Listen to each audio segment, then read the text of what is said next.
Death threats, like, yeah. Okay, health history, complete physical assessment, and diagnostics.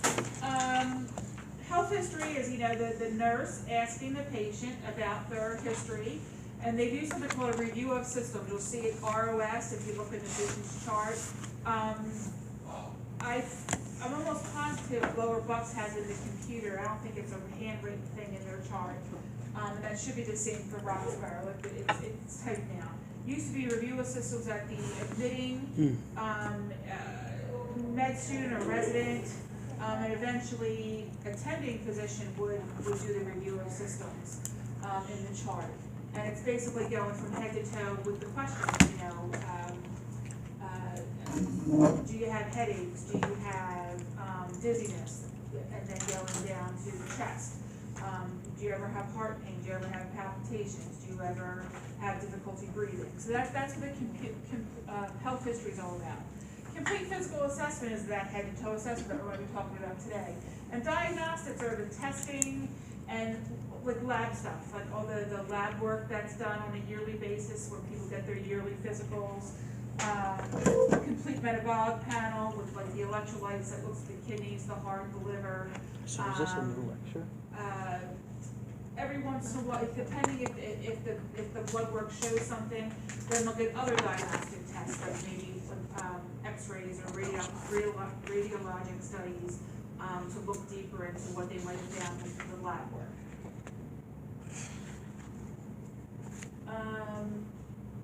Does this come up on yours? Yeah. Okay. I'm sorry. So it's light color on light color. Purpose of the assessment is to gather information, to confirm the history, to look at nursing problems or nursing diagnosis, and to establish a baseline. And the baseline is really important because when, we hope that there's changes from the baseline as the patient spends day in and day out in the hospital, because we want them to get better. The baseline problem brought them in, so we want them to get better as time goes on. People can, has any patient, have you witnessed in clinical as of yet that, mid-morning the patient took a turn for the worse? Any of the patients, maybe not yours, but somebody on the floor maybe? That's why it's really important to do an assessment within that first hour of going on the floor.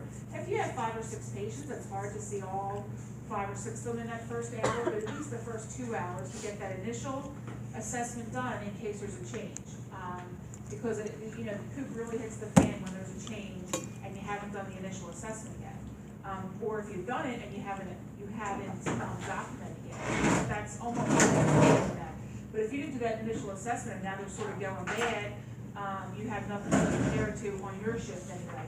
You just have what the previous shift told you about. To make judgments about current health status, to evaluate outcomes, and to establish a baseline yet again. That's been on there twice, right? That's really important to establish the baseline. So the type of assessment focuses, what the person's acute complaint is, what they come to you with, based on the symptoms, the diagnostic situation, is what we have for focus. An emergency one is just that, an emergency situation. Emergency, it's sort of focused, but it's like when you go into the ER, you have a triage, and they sort of assess how emergent your situation is. So an emergency assessment is like triaging to see, do I need to deal with you first or the other emergency patient first? Comprehensive is the physical assessment plus like a psychosocial assessment, checking out support systems, checking out, what resources the patient has. So comprehensive is the physical assessment plus any psychosocial issues going on. And then head to toe is just that head, meaning neurologic system, to toes, meaning cardiovascular and skin, anything in between, head to toe. I think once, med-surg, when you'll do a head to toe assessment in the very first part of the morning, because you're not gonna be able to give any medications until you do that head to toe assessment. So you do the head to toe assessment, and the way you'll start doing it in nursing 200 is the way you'll probably do it forever. I think the way I learned to do it in nursing school is how I always did. I just go down, I write neuro dash, CV dash, respiratory dash, musculoskeletal dash, GIGU, and then I write all my assessment findings on my piece of paper. Typically, if I get like the pad of paper that they give you in the morning with the meds and everything, I'll fold the paper back, and that's where I'll put my assessment. And that's just to jot things down so I don't forget when I put it in the computer. If I were you, as using the computer from the get-go, except in school because they won't let us use it, which is bonkers to me, I would go right to the computer. After that would just, I think it would save a little bit of time. Assess your patient, go right to the computer. Assess your patient with the computer in the room, because they do have the wheels, and that's one of the reasons why they're on wheels. A lot of the fancier hospitals around have iPads or some kind of a tablet type device that you can bring the tablet anywhere to do your assessments and whatnot. Oh, you didn't get a PowerPoint? I thought I put one on everybody's desk. No. We're on page 2, you didn't miss much. This is gonna help with the final competency. We're not doing a head to toe assessment, we're doing a focus depending on the scenario you get.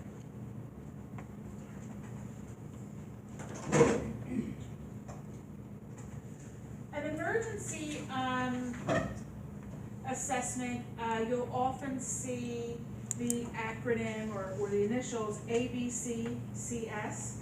And ABC is airway, breathing, and circulation. The second C is consciousness, and the S is safety. So that's what an emergency one's going to consist of. The ABCs, consciousness, and safety.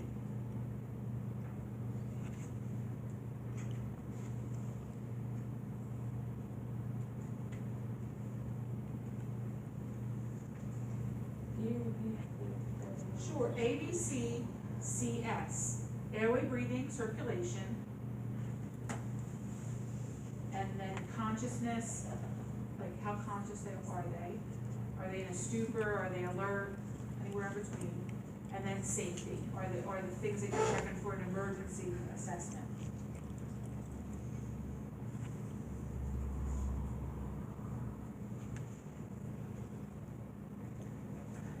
At the start of your shift, whether it's 7 a.m. or 7 p.m. or 11 a.m., depending on, how your hospital works, you want to do your assessment immediately when you get there. You could be the first person to detect a problem. So unless you know what the person's like when you get there, it's really hard to detect the problem if you don't know the patient.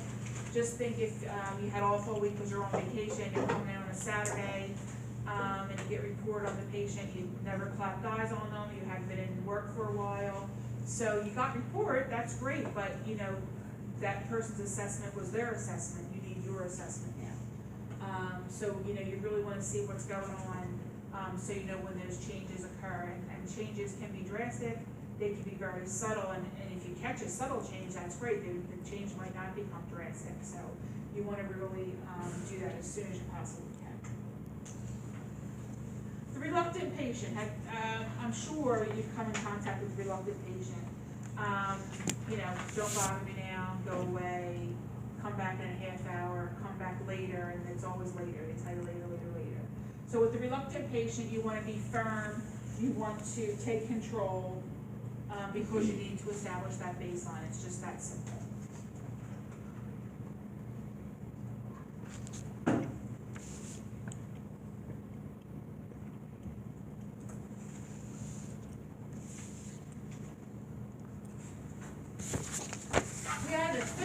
Physical assessment, inspect, palpate, percuss, auscultate, and olfaction.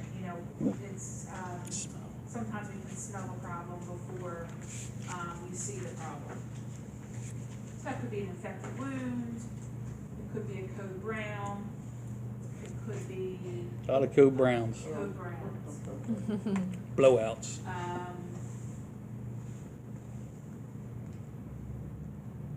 to think what else we do.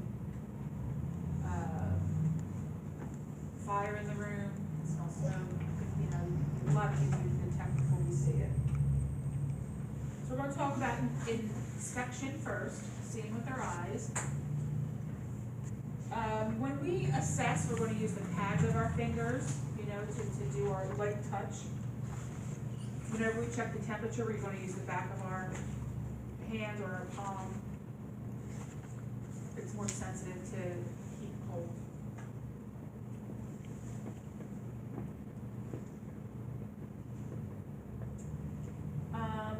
Percussion is when we elicit sounds by striking the body. So our fingertips against a hollow organ, like a rotund abdomen that's filled with gas, would sound like a drum. You know, percussing over an impacted stool is going to sound like a thud, because there's not any air going on.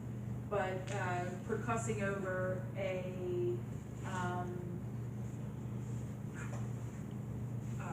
part of the colon that has air in it, nothing in it, might sound more like the drum of like of an air-filled organ.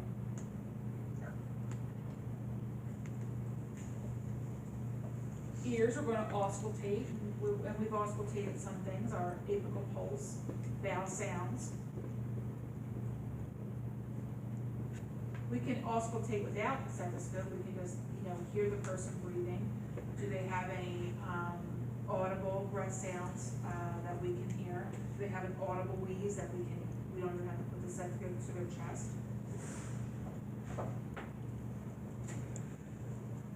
Smell. I feel like I'm lucky that I have a sinus issue, that I don't always smell the worst of smells. I got out of doing fit testing at the hospital the other day. Because I said, I'm just gonna lie to you, I can never taste the saccharin. I have a sinus problem, you know, can never taste the saccharin, and when I finally do, and you keep spraying it once I have the mask on, I'm gonna lie and say that I don't taste it, but I didn't taste it in the first place, you know. I'm so glad you're telling me the truth. I said, and first of all, I would never subject a student to a tuberculosis patient. You know, why would I threaten the life of a student? So I said, that's not happening. You guys didn't get fit tested, or did you? Yeah, we did I've orientation. never taken Oh my one. God, that was horrible. Yeah, it was the longest one I've ever taken. And hopefully we won't have swine flu again. one So here. that was a scary thing about Do it. jumping jacks for 35 Swine seconds. flu, that, you know, the hospitals are gonna be filled with patients with swine flu, and that even students would have to take care of them. That was a bunch of BS. It really never happened. Only a couple people had it. It didn't go to all the hospitals, but, when there's other patients we can learn from, you know, TB patient, I wouldn't give it to you. I think every other school on the face of the earth has a policy that they don't give students TB patients, except Roxbury. Which is crazy. Preparing for the exam, infection control. So do we have to put on PPE? Are we wearing gloves? We don't have to wear gloves unless we think we're going to get soiled with blood or body fluids. If you get into the habit of gloves now, it's a good habit to get into. I think because I worked in the home environment for so long doing home care, it just wasn't a thing, because it wasn't, infection control is different in the home. But hand washing is the same, washing before you touch the patient, washing after. Checking out the environment. Is the environment safe? You know, that 60-second situational assessment where we just walk into the room. Okay, there's an IV pole. Are they connected to the IV pole? Okay. No, good, because their IVs have been discontinued. Or okay, there's oxygen, there's tubing, why is it on the person's nose? So just looking at the environment, looking to see if the place is a mess and like cleaning up the mess in terms of, you know, the trash can that's overflowing or fell over, let's say. Physical preparation and positioning of the client. So the patient's having a hard time breathing, let's get them off their back and elevate the head of the bed. Something that simple can be a good idea. And psychological preparation of the client. A lot of patients get nervous when they see somebody with a white coat or somebody with a uniform on. So they might be very nervous when you tell them I'm gonna have to do an assessment, oh my God, I'm gonna have to get naked, I'm gonna have to expose my chest, whatever the case may be. They might be a little bit out of shape about it, so you just have to calm them and get them prepared for it. Is it wrong if do you get, like, you talk with people or you lose ones if you put on gloves just cause you still doing it? Oh no, gloves are never a bad idea. Yeah, they're never a bad idea.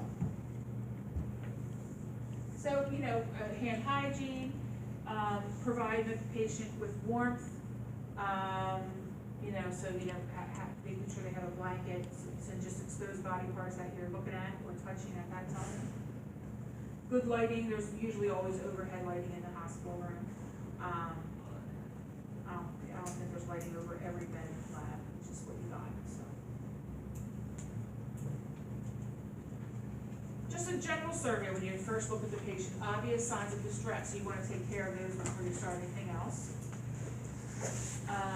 What is their behavior, their affect, their mood? How's their hygiene? Do they have bedhead and their hair's all over the place? Are they sweaty?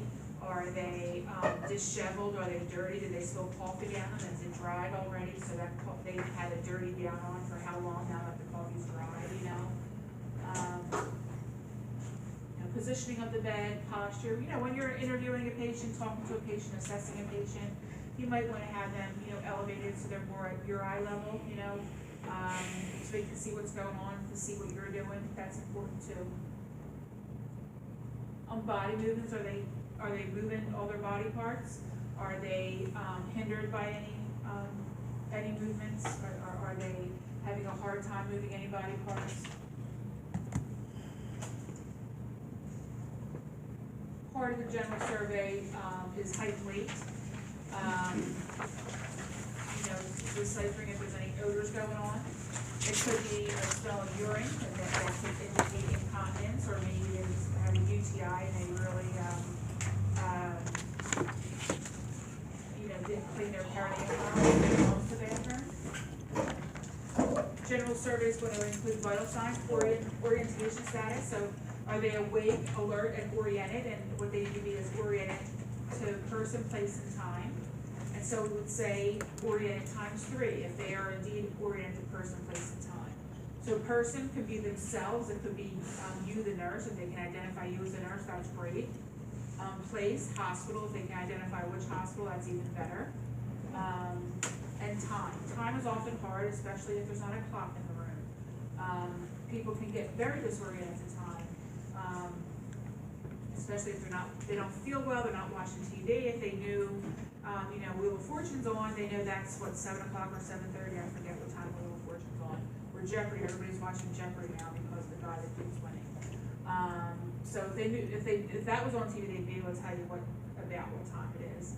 But if they don't have a clock in the room, that's pretty hard. So you could ask them, what season are we in? If they saw on the news 90 degrees earlier, they can say summer, but you can reorient them. No, it's only May 30th and we're still in spring officially or whatever. I remember back in early 2016 asking patients, oriented person, asking who the president is. People don't always know who the mayor is, but if you ask who the president is, we get eye rolls back in early 2016. Nobody would ever want to say who the president was. It was always eye rolls, or you gotta be kidding me, or something snarky, But it's if you ask now, you get the answer. It's just, they've been in the hospital maybe a couple times since 2016, and they're used to saying it by now. An acronym that you'll see for level of consciousness is AVPU, and A is alert, V is voice, P is pain, and U is unconscious. So we have A, alert, which is great, that's what we all are right now. Voice is responding to voice, that's a level of consciousness. Responding to pain, so if I'm Janine, and she's not responding, not even looking up, I might want to get her nail bed and squeeze her nail bed to elicit a little bit of pain to see if she'll respond to that. Sternum rub. then unconscious means they're not going to respond to even pain. So you have alert, response to voice, response to pain, and then unconscious are the 4 levels of consciousness.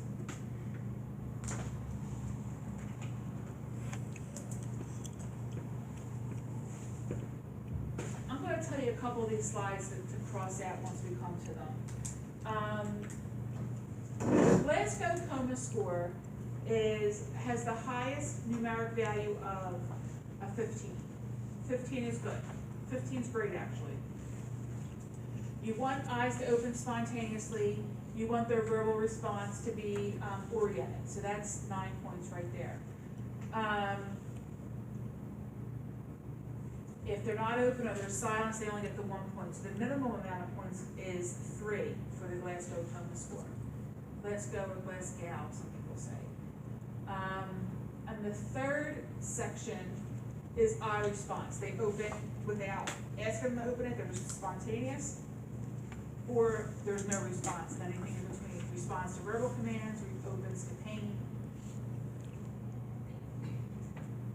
So circle that slide and circle the next slide. This slide here, eye response.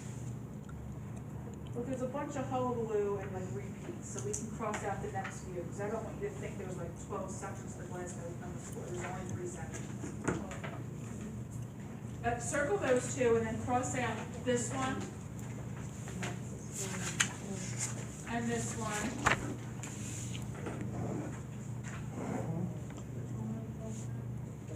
Yeah, there's only 3 sections. There's eye opening, verbal response, and then this one you're going to circle. Circle this. Oh, you said cross it out. Don't cross that one out. We're going to cross out the next 2. Sorry about that. So verbal and motor is both circle. We've got motor response, eye opening, and verbal response. So the first slide has both, see it has 2 columns. So that's 2 different sections. So keep that one, And then the third section is this one. so cross that one out. Keep this one. Keep that one. Yeah, keep this So one. keep the one that's by itself that says, cross out the one that's by itself that says verbal. Yeah, because that's just a repeat. Okay. I don't want you to think there's a zillion sections. There's only And the eye response you wanted to cross out too? Yeah, because that's on the first one. Eye opening, eye response is the same thing. So then this one, right? And then motor response, to command, You want the flex your verbal right arm. response. They can have abnormal flexion, meaning they don't have a full flex, they don't have, they're not able to fully extend, or no response at all, so they'll only get 2. I always thought that no response on all three should be 0, so why should we get any points? But this is, that's not Dr. Glasgow. So we want that. Yes. So cross out the next one, so just keep the 3, there's motor response, so circle this one. This is the top of page 7 maybe? No. 2 darker ones, right? 2 dark ones. Yeah, the dark ones, if you can read them, hopefully. I didn't realize it was like 12 slides on these, not 12, maybe like 7 or 8. I don't want to confuse you in any way. That's the Glasgow Coma score, very easy. It'll be in the neurologic section in the computer, and you will just click 4, 5, 6, and get your score.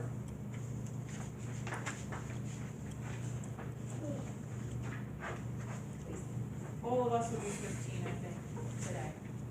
Anybody really lethargic? Anybody in any deeper? Well, I'm confused. There's 2 that we're circling. 2 that you're circling, but there's 3 parts. The first slide has 2 columns, so make 2 circles then on that first one.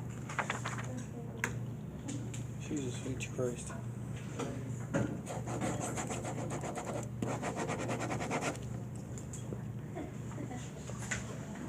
Does anybody really screw up their PowerPoint that there's extra ones here? So the eyes opening, Yes.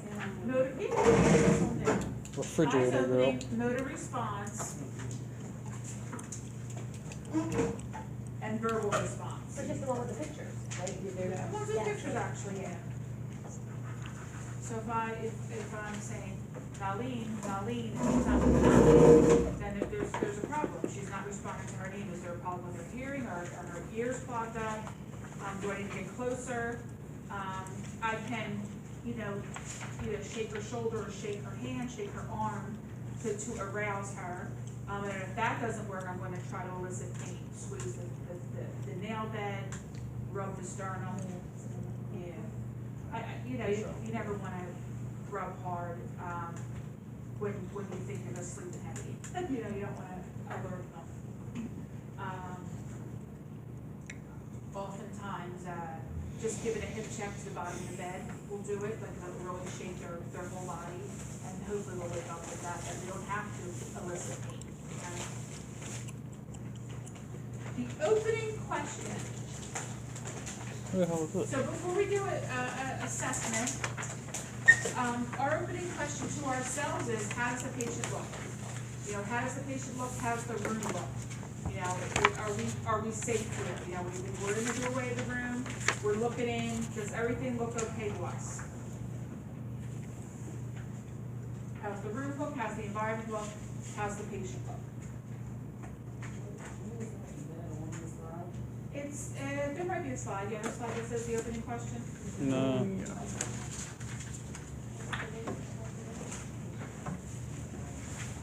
You probably don't have this one either. Nope. No, I have pictures. So skin, we're gonna inspect, we're gonna look. The best time to do a skin assessment is during a bath. So as students, that's great, because that's part of our job, is doing the baths. When we have 6 patients, 5, 6, 7 patients sometimes, in our caseload for the day or for the night, it might be hard to do a bath for all of our patients, but when we really have to inspect the skin, we can go in with the nursing assistant and do the bath together, so we can get a really good look at the skin. We do have to look at every part of the skin. I have a question. Yeah. What happens when you don't have to give them a bath in there for like feel safe themselves? Then we'll just tell them, I want to inspect your skin. I want to take a look at your skin. However, they might not understand the word inspect, but I want to take a look at your skin to make sure you don't have anything going on. And they'll let you. They really will. Just think of how timid you are, even to this point in time, when you're going into a patient's room and you want to ask them to do an assessment or listen to their lungs.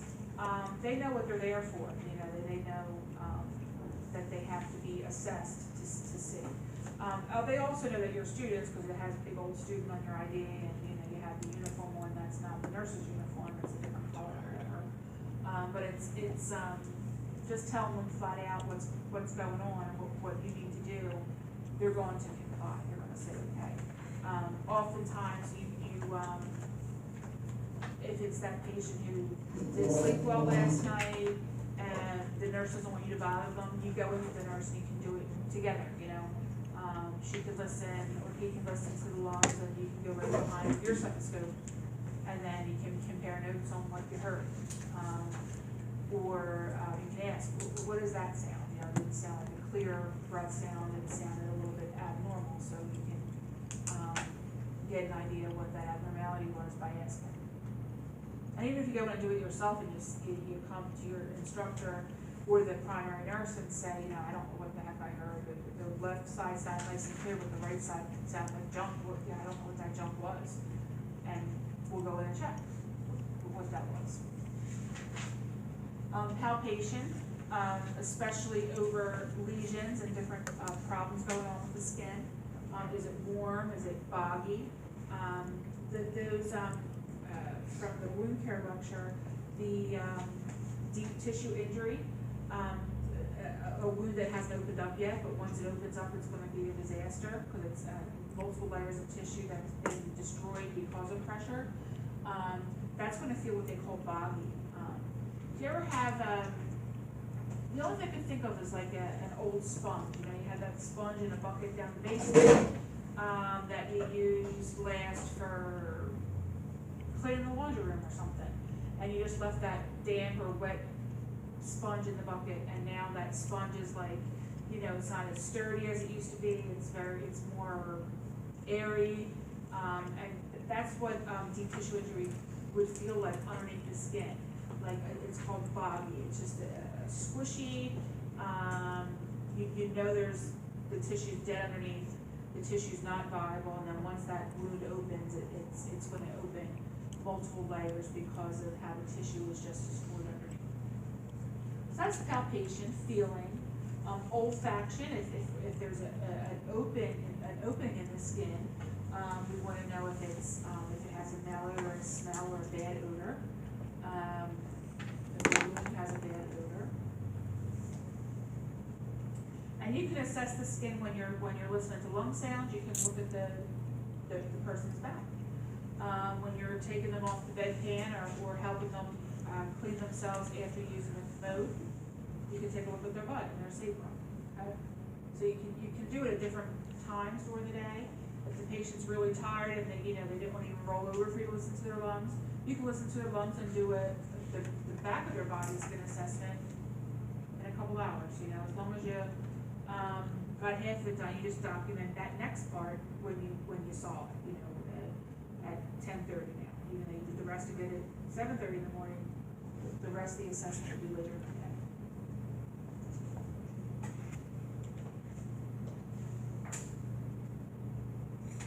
So skin, color, texture, turgor, temperature, and moisture. Like when we go into the patient on Saturday morning, how do we want the skin to be? What's a good assessment? Warm. Pink. If they're white, Caucasian. Or like well confused. Well perfused, so yeah. So that can be part of the capillary refill of the cardiovascular assessment. We do that.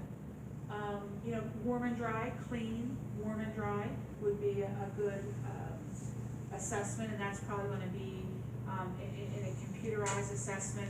Those are the things that would be the normals that you would click off. On a flow sheet, that would be like the first thing on a flow sheet in that section, and then the abnormals would be underneath. Texture, smooth. You don't want rough areas. You don't want broken down areas. You don't want any raised areas. Remember what turgor is from? I don't even know what lecture. I guess the Vital hygiene signs. lecture, maybe? Vital signs. Well, I'm not sure yet, turgor. So what's turgor?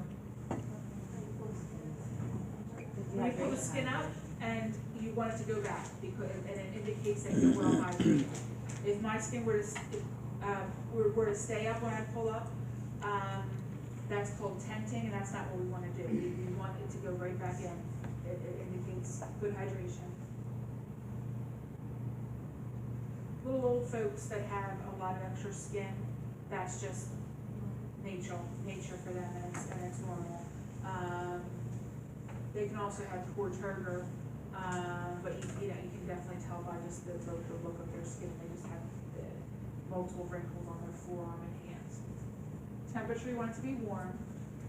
You don't want skin to be necessarily moist, but you don't want it to be indicative of dryness that just with a simple scratch can cause skin breakdown. You don't any skin that is dry, extra dry, is easy to break down. So you don't want the skin to break down. So you do want to have moisture in it, not so much that you're a sweaty person, but you don't want to be able to scratch your hands and have that like white track on your arm from how dry your skin is, because that would be too dry. So check the skin for pigmented spots. They have old folks have liver spots, but they're darker pigmented spots. Lesions. Lesions is just a generalized term for a skin mark, like a mark on the skin. Skin integrity, you want to have good skin integrity, not impaired skin integrity. Impaired means there is a break in the skin. We can look to see how the person's vascularity. Because I'm so pale, you can see how the bluish green of my veins. you can see varicose veins on the legs,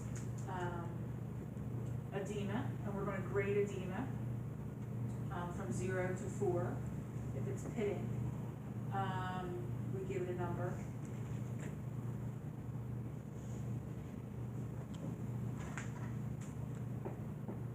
So skin color, terminology, pallor is pale, extra pale. I'm pale, but when I'm sick, I'm really pale. I have pallor if I'm sick. I feel like, throwing up a little bit, or just having that, like, a GI bug or something. Cyanosis, a bluish tinge, usually at distal parts, like fingertips, around, it's called circumforum, around the mouth. Jaundice, a yellow tone on the paler parts of the body. All the whites of the eyes turn yellowish.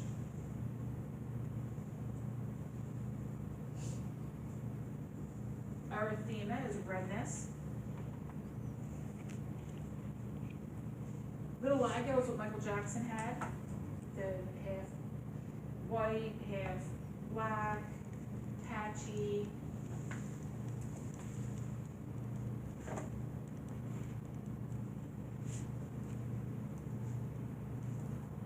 Albinism, very, very pale, like almost paper white colored skin.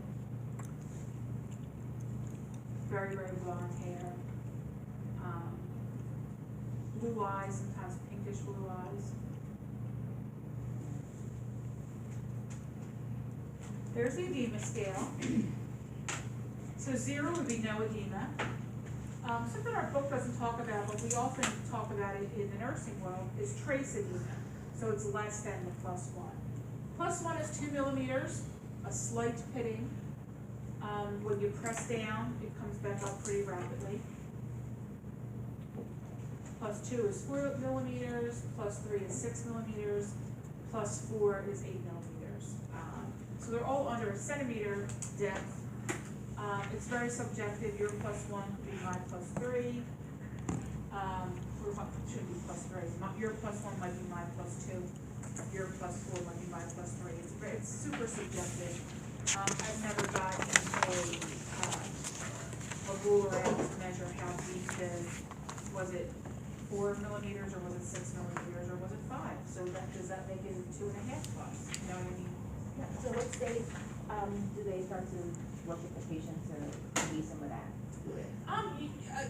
If someone's at risk for edema, you're going to elevate their feet whenever you can.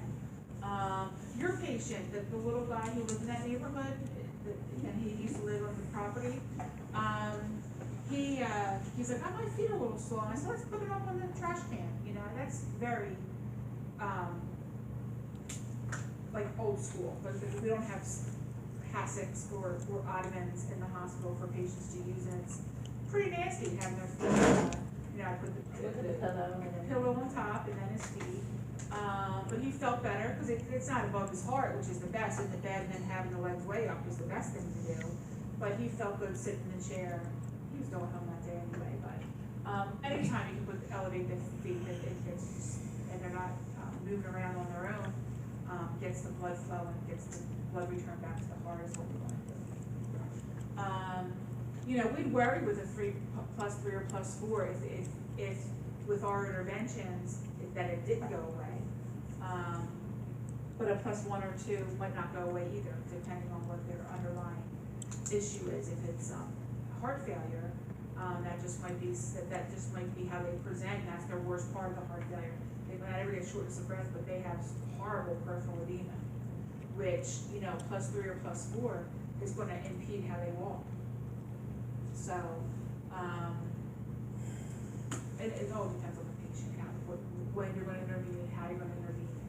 +3 or 4, we're going to give IV diuretics, too, in addition to elevating the feet with that. +4 grossly distorted, not necessarily, but +4 and +3 even, they might even have swelling on the sole of their foot.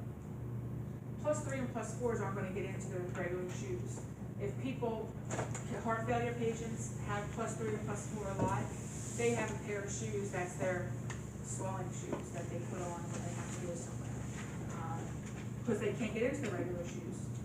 It's gonna be the ones with laces, so they can loosen up those laces pretty good.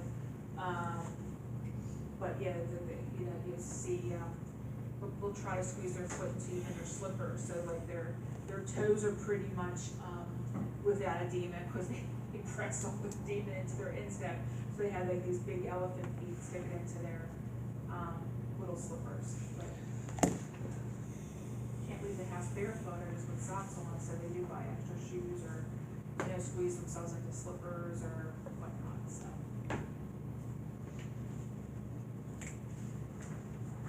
Bunch of different lesions. I'll tell you what the definitions for all of them are.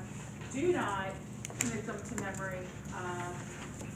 When we're assessing lesions or any, you know, abnormality, raised area of the skin, it's best to just describe it, because it might not be a tumor.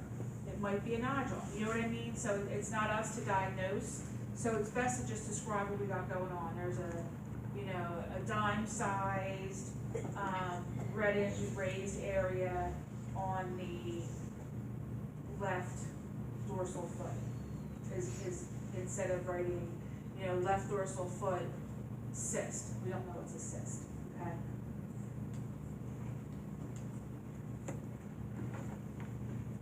So a vesicle and a bulla are very similar. They're fluid-filled sacs. A macule and a papule are flat areas, but a papule extends into the subcutaneous area, so it's like a deep, it's on the surface it looks superficial and it's not raised, but it's actually deep, that it extends epidermis, dermis into the subcutaneous area. A nodule is just a swelling or a lump.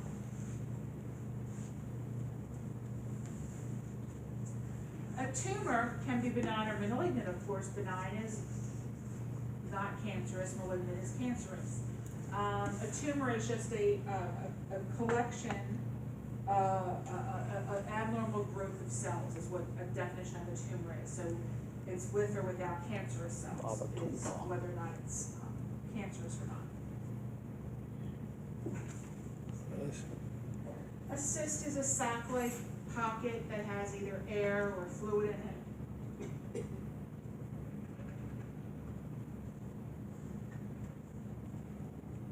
A wheal is red and raised, and it's usually itchy. A wheal is what you should get when you get a PPD, that raised area.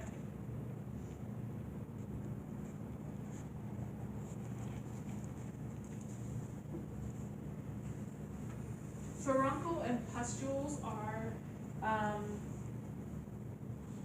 oils, pus-filled. A pustule is simply a pimple, like an acne type pimple, reddened with the white head on top.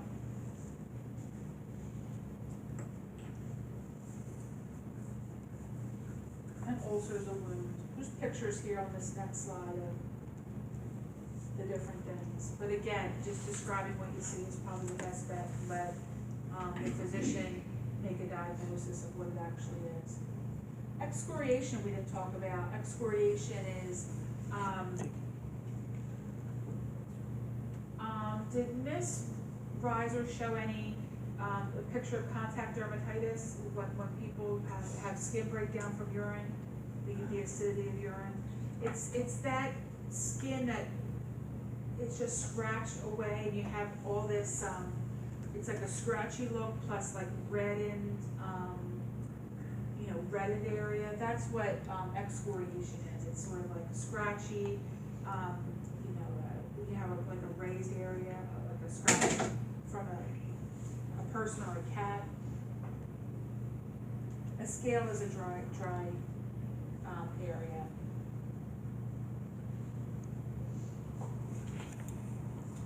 Geriatric skin is going to be different than normal adult skin. Dry, flaky, poor turgor, it's not elastic anymore. It doesn't bounce back like it used to, it's thinner, it's translucent, you can see their veins a lot better, than folks that have, you know, the intact epidermis, dermis, and subcutaneous fat. They have less subcutaneous fat, and their skin's more fragile. Sometimes medications make this a little bit more exaggerated. Dark skin, pallor is sort of yellowish on African American skin, or like a grayish, ashen gray, like that, like a real light gray. You can see jaundice on mucous membranes, like inside the lip, inside the what's that bottom part of the eye? Conjunctiva is what's over the whole eye. Conjunctival sac, I guess, yeah, is going to be more, is going to be yellowy in those areas. The actual, like, skin on the forearms, not going to be necessarily yellow. Check for areas of lighter or darker pigmentation. Nails.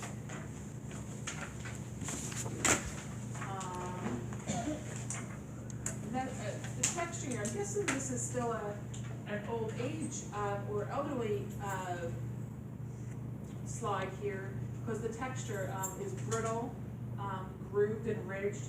In the elderly, we necessarily don't have grooved or brittle nails unless we get like the fake nails, the gel nails, the my nails, very brittle. Color, you want it to be a pinkish color. You want the capillary refill to bounce back. How fast? Within how many seconds? 2. 2 to 3, no more than 3. Check the surrounding tissues. I'm so tired. I'm like, can't focus. Nail abnormalities. Does anybody come across nails that look like this? That's called clubbing, and it's often found in folks with lung issues. COPD, lung cancer, and it's because the amount of oxygen in the blood is really decreased, and it just makes, and they can get better. Like if someone, if someone were to have lung cancer and then they got the tumor removed and then they were breathing better, their nails would go back to normal. They wouldn't stay clubbed. It's a very weird mechanism. So clubbing is like straight across. No real angle there. That's like 160 degrees. That's a little bit crazy for our nails, but mine look clubbed, I guess. I don't know if I have that. I don't have no issues.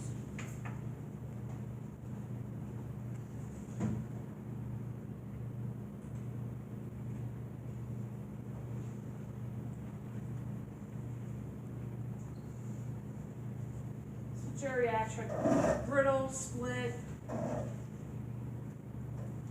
bands indicating, what the hell does that say? Oh, nutritional deficiencies. I had no idea what that said.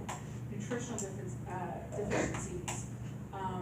Thickened can be fungus. Do you ever have see patients with the real thickened underneath the nail, between the nail and the actual fingertip? And so it's because the fungus is so thick and it goes pretty deep, that's very hard to cure. You just can't go digging that fungus out. It's easy, like antifungal medications for the various layers going on. It's not always fixable. Hair, all different types of hair. I should take this slide out to read this. Inspection. So we do need to look at the scalp. For texture, is it oily? Is it extra dry?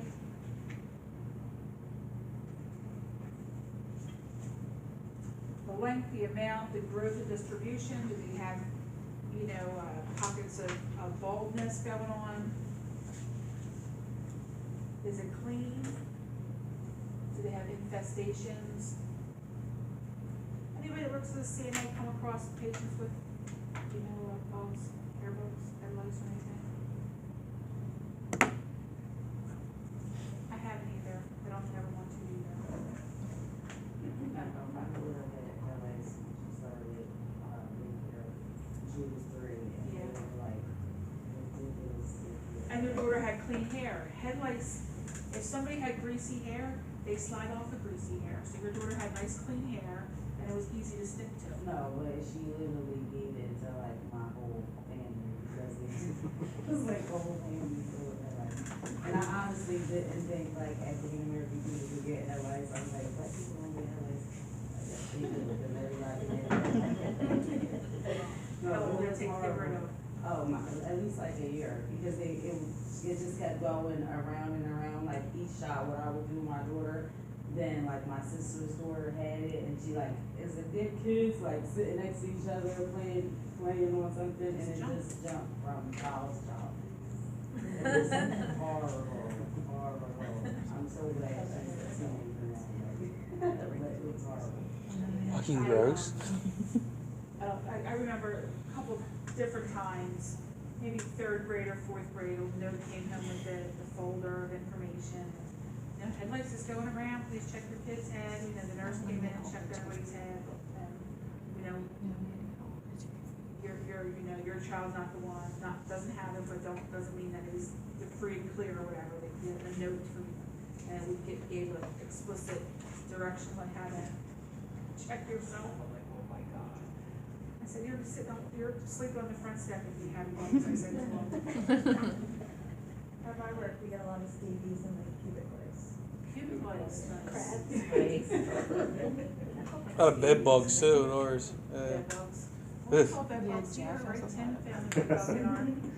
What's the city? I mean, Yeah. garbage Yeah. brings them in. You know? Yeah, no one knows how long that was there, the bug in the bed, and, Roxborough there's. School of Nursing has bed bugs. Escape is like multiple steps to get rid of. You know, head lice is the same as, pubic lice, in terms of how to get rid of it, and it's really fine tooth comb and the special shampoos and everything, so. You just go in the hazmat gear, with your gown, gloves, the head thing on, the boot covers, everything you put on, just to. If you're really hairy, could that be for like body lice? Oh, yeah. Yeah. It just, you know, they, that's where they thrive, so whether it's in your head or, you know, you just. All right, let's stop. I'm getting itchy. I'm itchy now too. You know, with the back hair, oh, yeah. I don't think somebody could Ugh. be throwing up Check me for stools bugs in and that. that will Ugh. bother me, but bugs will bother me. Loss of hair, pubic, axillary toes, shins. You know, elderly have like sometimes a shininess to their facial hair. and lower whatever. leg, Some and hair some is growing chicks more. got Growth in other areas, ears. Scratched it. Not ears, Thank you. nose, ears, eyebrows, facial hair in women. Different facial abnormalities. This is what they call Parkinson's facies. And it's called a fixed mask-like expression, just like expressionless, you know, they're mask-like, that the expression doesn't change. So it's called a Parkinson's facies, F-A-C-E-S, facies. Cachectic, or a person has cachexia, very skinny loss, a lot of weight. Person had a stroke, so they're drooped. That's not a horrible droop, but sometimes the eye droops a lot more too, but definitely the mouth is drooped. Need a break? Let's take a break. Come back at 7:30.